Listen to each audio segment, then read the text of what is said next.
welcome back to more James Bond action. On this episode of On the Set, I'm diving into Goldfinger, the third film in the series. This one still stars Sean Connery as the MI6 agent James Bond, so let's get into it. The film starts off with Bond on vacation in Miami after destroying a drug lab in Latin America. He gets a call to check out a bullion dealer named Goldfinger who's there in Miami. And a bullion dealer basically means that he sells gold and other jewelry. So, Bond witnesses Goldfinger cheating during a card game, thanks to the help of his employee, a woman named Jill. Bond then intervenes and blackmails Goldfinger into losing the game. Then, what does he do? Well, he sleeps with Jill, of course. I mean, come on, like you didn't see that coming. After that, Bond gets knocked out by Goldfinger's henchman Oddjob, a small Korean guy with a bowler hat. When Bond wakes up, he finds Jill dead, covered in gold paint. Back at MI6, M, Bond's boss, tells him to figure out how Goldfinger has been internationally smuggling all the gold.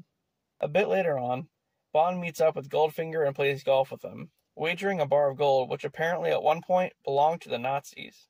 Bond, being the guy that he is, tricks Goldfinger into losing. And after that, Bond follows Goldfinger to Switzerland and meets Jill's sister, Tilly.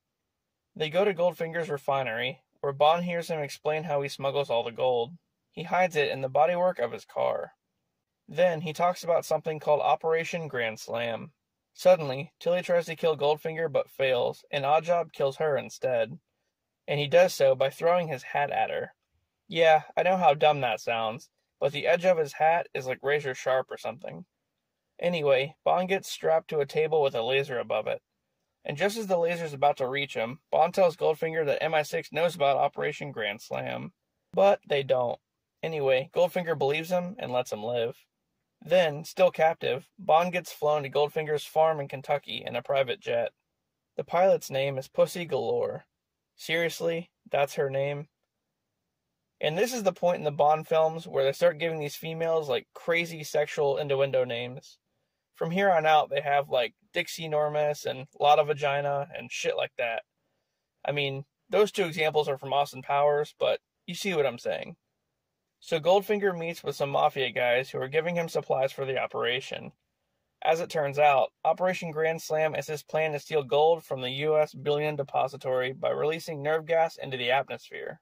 He says the gas only knocks people out, but it'll actually kill them. I mean, what's the difference, really? The leader of the mafia guys mocks Goldfinger's plan and demands to be paid immediately. He leaves the other mafia guys behind, who Goldfinger kills with the gas. Meanwhile, Bond is still being held captive by Pussy Galore. Then, Oddjob kills the mafia leader and hides his body in a car, which gets crushed. Ooh, well, they're never finding that guy. Bond confronts Goldfinger about his plan, saying that it won't work. But Goldfinger tells Bond that he'll detonate a bomb and kill people if he tries to interfere. So then, the plan goes into motion. Pussy Galore flies over the depository killing military guards with the gas. But actually, she doesn't. I know this is confusing, but earlier, Bond convinced her to switch sides, so she just uses a harmless gas instead. Bond shows up and gets locked inside the vault with Oddjob and a bomb. He fights Oddjob and ends up electrocuting him to death. As a battle ensues outside between the U.S. Army and Goldfinger's henchmen, the Army breaches the vault and disarms the bomb 7 seconds before it goes off. That's a close one. Following that, Bond and Pussy head to the White House on a plane to meet with the president. But Goldfinger hijacks the plane. He fights Bond and a gun goes off, creating a hole in a window, which Goldfinger then gets sucked through and dies. Ooh, just like that weird alien hybrid in the Resurrection movie. That's terrible. Then, Bond and Pussy parachute to safety, and of course Bond does what he always does. That's right, he gets the girl. The end. So I think this one was pretty action-packed. Goldfinger was the most sinister villain yet, and Oddjob, well, he was something with that little hat of his. Anyway, join me tomorrow for another Bond adventure.